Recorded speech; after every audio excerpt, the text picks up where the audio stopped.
Hello，大家好，歡迎嚟到小康之家，我係小康，投資可以好輕鬆，你的資產你掌控。嚟到物業活化系列第8集啦，咁今次咧係最後一個私人銀行級別終極物業活化嘅實例分享嚟嘅，咁啊帶嚟一個陳先生嘅物業個案，咁佢個按揭估價110萬，爭緊450萬嘅，本身就仲爭20年先供完啦。而家我哋 target 就係幫佢9年就搞掂佢，提早11年完成呢個按揭，而且中途每個月嘅供款咧係不變嘅。咁而呢個陳生咧，其實佢個情況係好多香港業主都面對嘅問題嚟嘅，因為佢其實都50幾歲，仲爭20年供完，即係佢要供到成70幾歲。咁即係退休都未供完層樓啦，就好難安心咁樣去退休啦咁樣。咁而如果佢可以將個按揭縮短到9年就搞掂咧，其實佢可以退休前安心搞掂個樓啦，變咗就安心退休。咁亦都係好多香港業主嘅目標嚟嘅。咁我哋即刻睇下佢個例子。估價110萬，爭緊450萬，年期20年，利率3厘，咁每個月供款咧就係24,957啦。咁呢一個係個案嘅分析，咁就唔係一個投資建議嚟嘅。如果大家咁啱遇到個情況差唔多，又想做類似嘅嘢，唔該去諮詢咗你哋嘅理財顧問或者持牌嘅投資顧問先，係啦。咁啊，了解晒所有風險咧，大家先去研究點樣去配置。好啦，咁呢個例子我哋一樣啦，做7成嘅按揭就會係770萬。每個月供款咧，因為拉長咗30年360期，而定息2.73%，頭3年或者5年啦，咁個供款就會係31,353嘅。咁而多出嚟嘅可用資金咧就係320萬，呢度未計個現金回贈0.8有6萬蚊嘅咁樣。好啦，咁我哋一樣會用呢320萬去配置3樣嘢。第一樣嘢保留82萬嘅現金，其實加埋呢6萬蚊嘅港幣咧，即係88萬嘅現金，攞嚟增加流動性。而做一個320萬嘅派息基金，82萬美金嘅儲蓄保單。咁呢一個咧3倍融資，我哋目標年期係9年因為希望佢個按揭可以20年縮短到9年就搞掂啦。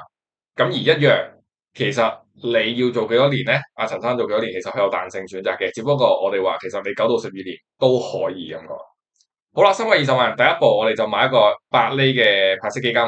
咁每個月派8厘嘅話咧，320萬就會派21,333每個月。咁而銀行咧，佢會提供翻60% 嘅融資額，即係借192萬俾陳生，再去做其他配置嘅。咁呢192萬銀行唔係免費提供，會有一個融資嘅利息成本，每個月 P+2 或者 HIBOR +1，即係5200蚊一個月。咁我收到21000減翻成本5200，就會有一個淨現金流16133啦。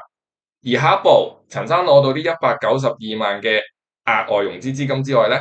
咁佢就會將當中82萬現金保留喺度，擺喺戶口唔喐嘅，加埋按揭嘅現金回贈88萬擺喺度，咁剩低110萬咧就會配置落去保單嗰度啦。而保單唔係就咁買喎，係買一張82萬美金，而中間亦都牽涉到銀行嘅融資504萬，咁而加埋一啲回贈嘅折扣咧，保險公司提供嘅就會 total 640萬港紙啦，即係82萬美金。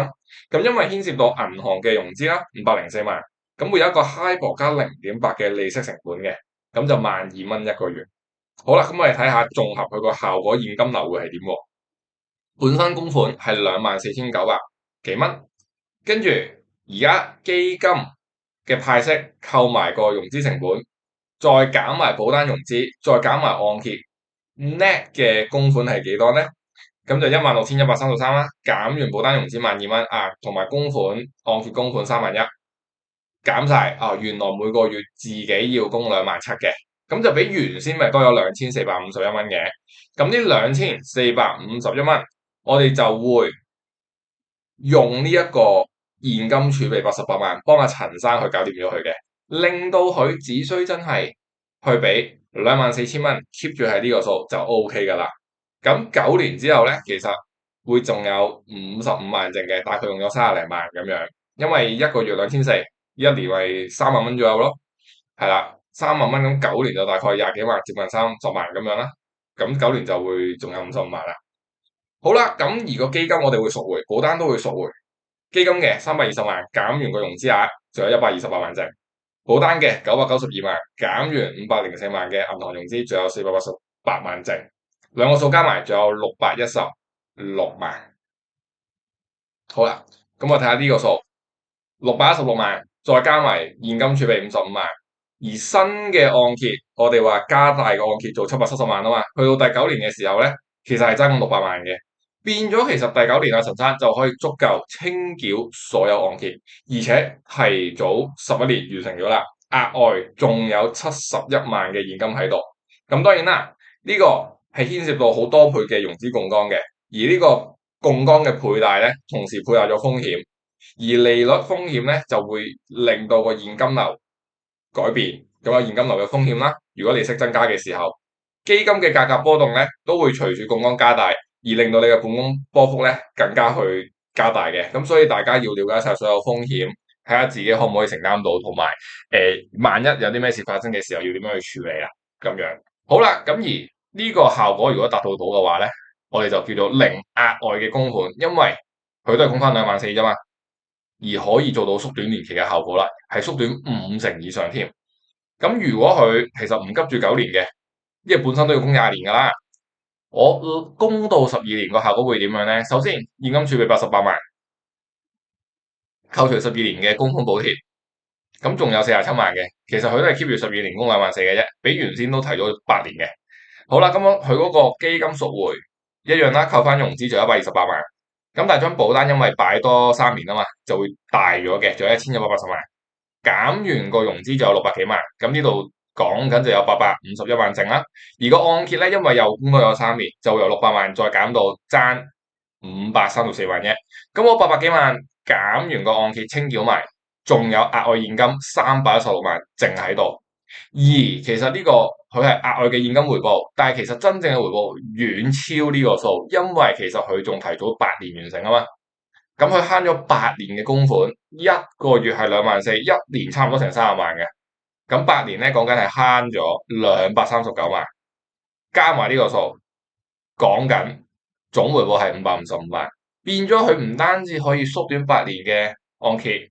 仲可以有額外316萬嘅額外退休金。咁呢個就係我哋話私人銀行級別終極物業活化佢嘅魅力所在啦。咁下一集咧，我哋終於去到終極物業活化嘅計算機，等大家可以簡單輕鬆咁樣30秒輸入完你嘅物業資料，你就可以即刻獲得詳細嘅匯報預算，同埋你可以自由嘗試去調節資產分佈，咁啊令到嗰啲更加適合你嘅情況。咁而當然啦，你去做呢樣嘢嘅時候都係嗰句啦，